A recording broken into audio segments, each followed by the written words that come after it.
Ultra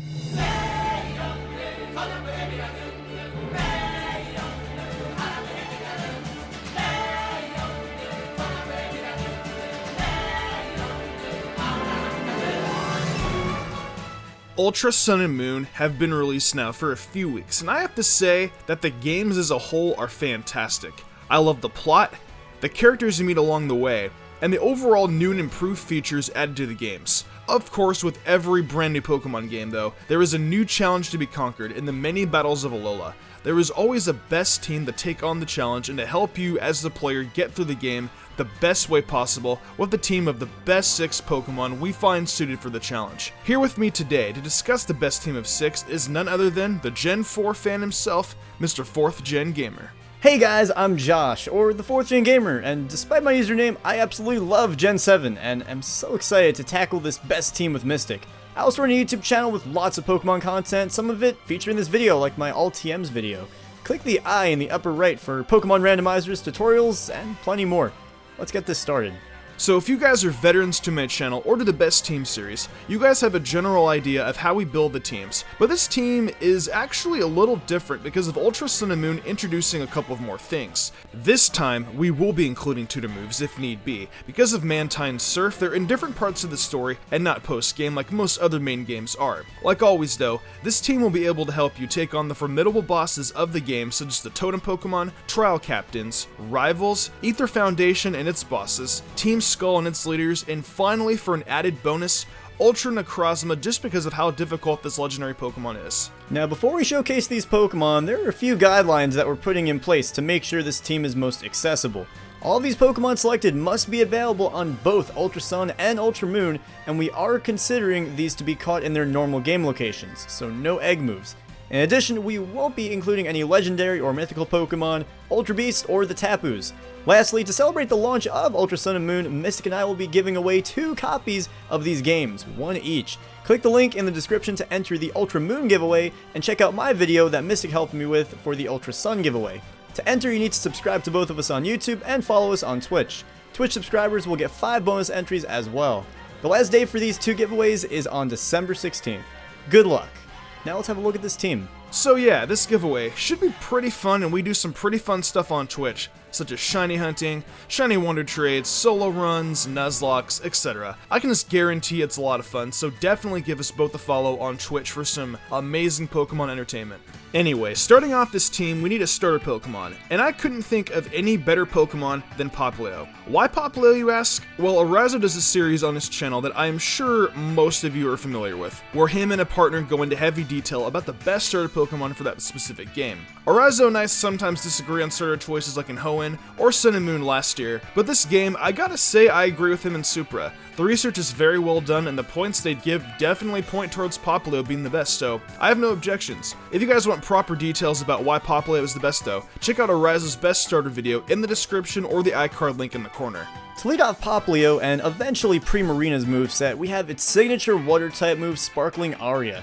Not only can this move be used with the Primarium Z, but this is just a hard-hitting move for water coverage. Before you learn this move, just use whichever water-type move that you may have. This water coverage will be imperative for Totem Marowak, Olivia both in the Elite Four and her Grand Trial, Faba's Claydol, Hapu's Grand Trial, and Kiowe's battle in the Mini Trial. You'll also want a Fairy-type move such as Moonblast, which will absolutely obliterate the powerful Totem Komodo, and will be useful in some more niche cases, such as How's Noivern and Crabominable, Nanu Sableye, Lucamine's Beware, and perhaps most importantly, Ultra Necrozma. Teaching the TM Shadow Ball, obtainable right before the Ghost Trial, will also prove very useful in some other niche scenarios where you need that ghost coverage. We found that this provides some nice backup for certain battles like that pesky Totem Mimikyu, or Acerola's Elite Four match, especially if your main coverage for these fights goes down. The last slot you could really fill with whatever you want, but we recommend an additional coverage TM such as Psychic or Energy Ball. Psychic seems to be the best option as you get it early enough and will prove its worth in fending off all those annoying poison types. With that being said, let's move on.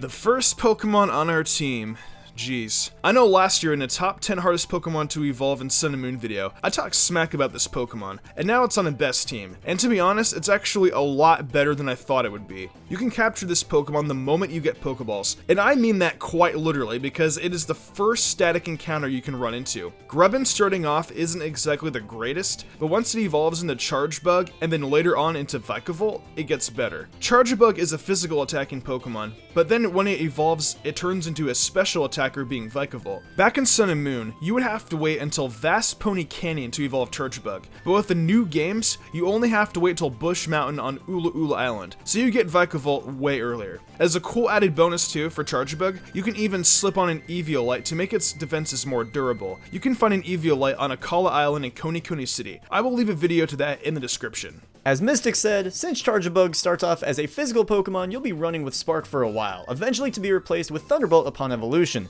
This will be your go-to move with Vikavolt given its insanely high special attack. This electric coverage will be crucial for Totem Arachnid, Totem Mimikyu's SOS Call Skarmory, How's Noivern, Guzma's Golisopod and Masquerain, Kahili's Elite Four match, Lucamine's Milotic, Lana's Arachnid and Minish Trial, Gladion's Crobat, as well as the rest of the Zubat line from Team Skull. As far as bug coverage goes, while you're a Chargebug, you'll have Bug Bite early on. If you evolve before level 31, you can get Bug Buzz as a Vikavolt, but that probably won't be the case since Blush Mountain is decently far into the game.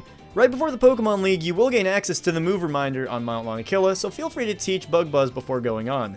To remedy this, we have to have our first move tutor selection, Signal Beam. You gain access to this at Hihi Beach after getting 8 BP from Mantine Surf. This is a fun minigame they added in Ultra Sun Ultra Moon, so enjoy it. You'll find this bug coverage to be extra useful for Totem Lurantis and Ultra Necrozma. Filling our next slot is TM Energy Ball. While available on the second island, you will need to wait for the Machamp Ride Pokemon to get this TM. Regardless, this will still be important to combat Hapu's Gastrodon and Lana's Lantern once again during Minish Trial for all you Ultra Moon players.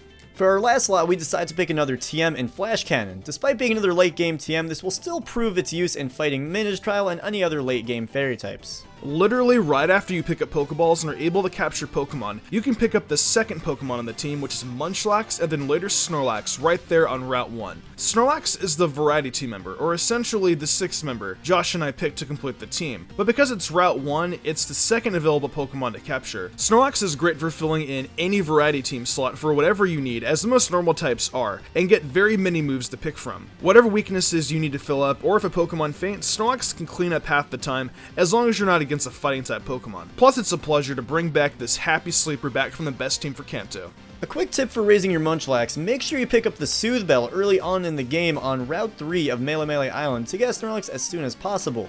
As far as moves go, Snorlax is pretty flexible. As Mystic said, it is the Variety Team member. Although I do highly recommend learning Giga Impact at level 34 and slapping the Snorlium Z, obtainable in Hihi City, on this thing for some preposterous pancake action. Oh man, I'd do anything for a stack of original buttermilk pancakes right now.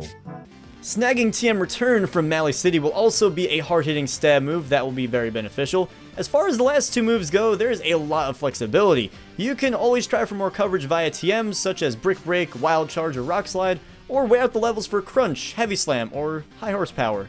I believe the combination of Wild Charge and Heavy Slam would be the most advantageous, but out of every Pokemon on this team, the move selection for this one is by far the least significant. Our next team member can be found at the trainer school being Alolan Crimer. Alolan Muck makes its return from Sun and Moon, and there's no surprise why. Poison and Dark typing is just an overall amazing typing in Alola. Muck is bulky, can hit hard, and only has one weakness being ground. It may not be like its Kanto counterpart being only poison typing, but you guys will see that its dark typing comes in a lot of handy on our Alolan journey. Its dark typing has more of an impact than its primary typing actually, and you guys will see that once we get into further details of how this Pokemon does against certain trainers. Its poison typing comes into play a lot too, don't get me wrong, I just feel bad for the fairies. The only downside to Muck is that it has more special poison attacks than physical, and its special attack isn't the greatest, but Poison Fang can last you for a while. I'll let Josh explain the rest. Early on in the game at Melee Meadow, be sure to snag the Poison Barb to boost any of these poison moves. Although the moment that you reach level 40, you can ditch Poison Fang for Gunk Shot. As long as this move hits, you will destroy almost anything in your path. Having this poison coverage will provide some fantastic backup for Totem Lurantis as well as Gladion's type Null, since it will be holding the grass memory.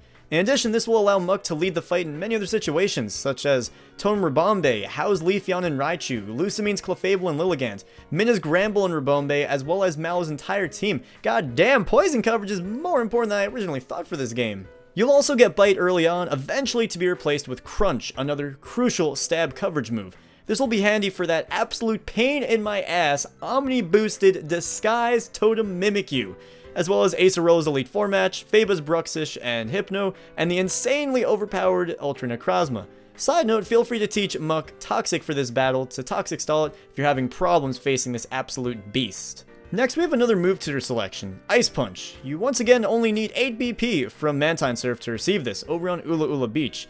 Having Ice Punch will provide some great coverage, specifically for flying and ground types. The last slot we can fill with the TM Brick Break, which you can't learn until you evolve into Muk, but when you do get it, you'll be able to easily defeat any steel types in your way. Nacho Libreing into the next slot of our team is Hawlucha, and I kind of look like Jack Black, so I thought this joke would be perfect. This Pokemon is amazing for how early you get it in the game, being right after Lima's Trial on Route 3. Unfortunately, you can't use it for Lima's Trial or the Totem Pokemon, but for the remainder of the game, it is pretty amazing. Whoa, hang on there, comment section, don't freak out. This is Mystic from the future, and I realize I done goofed. You can get a Hawlucha before Lima's Trial at the Route 2 Pokemon Center. Alas is looking for a Spearow. Trade her for that and you have a Hawlucha. It even comes with an IV of max attack. So forget about what I said earlier, and give that Totem Raticate, Gumshoes, and Lima a Brick Break to the face. 118 speed and 92 attack for a melee Pokemon is outrageous. Plus Hala is right down the corner and you can bring this Mass Luchador to kick his ass. This Pokemon can outspeed everything really easily and can clean up a tough trainer battle no problem at all for any early game problems. Fighting and flying typing is also a solid combination for taking on most of the trainers in Alola, and it also has a pretty fun move pool too. Plus Flying Press, the animation is just really cool to watch. Picking moveset for Hawlucha is quite interesting thanks to its signature move Flying Press. Originally introduced in Gen 6 along with Hawlucha as the first ever dual type move, Gen 7 gives this flying fighting move a considerable boost from 80 to 100, effectively 150 after stab. This is a powerful move and in itself provides a lot of coverage for some tough battles, from Totem Lurantis and How's Tauros to Hala and Nanu's Grand Trials, Gladion's Zoroark, Lucamine's Lopunny, Alima during Minna's Trial, and provides some great backup for when you battle Mallow in Minna's Trial. Despite the sheer power of this move, we still lose some coverage due to its double typing, such as Bug, Steel, and Rock. To address this concern, teach the TMs Acrobatics and Brick Break, both available on the first island. This will help greatly for the totem Pokemon Togedemaru, Komodo, Ribombe, as well as Molayne, Lana's Araquanid in Minna's Trial, and Olivia, all of which we have our main coverage for, but this will provide some nice backup for. For our final move slot, we decided to go with the TM X-Scissor. This is a solid move to provide some additional coverage for Psychic and Grass types that may be encountered within your adventure. For this last Pokemon, Josh and I were very surprised that it would be on this team. I've always thought of it as ugly and slow, but we were wrong because this Pokemon is the hardest hitter on the best team for Ultra Sun and Moon. Viewers, I present to you Mudsdale. Now we are both aware that this Pokemon has very slow speed, but look at its other stats. They are God tier level. 125 base attack, 100 base HP, and its defenses are pretty solid. We underestimated this Pokemon hardcore. In our opinion, we feel that this is the best ground-type Pokemon you can get in the games. Mudbray also evolves into Mudsdale at level 30, and to be honest, that's a pretty low level for an evolution of this caliber. Mudbray even has 100 base attack, jumping jump bluffs. Mystic, seriously? Let's keep the cringe in the Roblox community. Real life Lego Simpsons simulator, my dude. Whatever, my guy. Movesets, go! Yikes. Anyway, like Mystic said, this thing is a goddamn powerhouse. To cover our ground coverage at level 24, you will get High Horsepower, which is a fantastic ground type move, eventually to be replaced at level 47 with Earthquake. This ground coverage will be perfect for Totem Marowak and Togedemaru, as well as Plumeria, Molayne, Olivia, How's Incineroar and Raichu, Gladion's Lucario, all of Team Skull's poison types except the Zubat line, Ultra Recon Squad's Poipole, Minna's Mawile, Kiowa's and Sophocles' entire teams in Minna's Trial, and a partridge in a pear tree. Well, not really, but it might as well be with how important ground coverage is in these games. That not surprise you? Then I have something especially for you.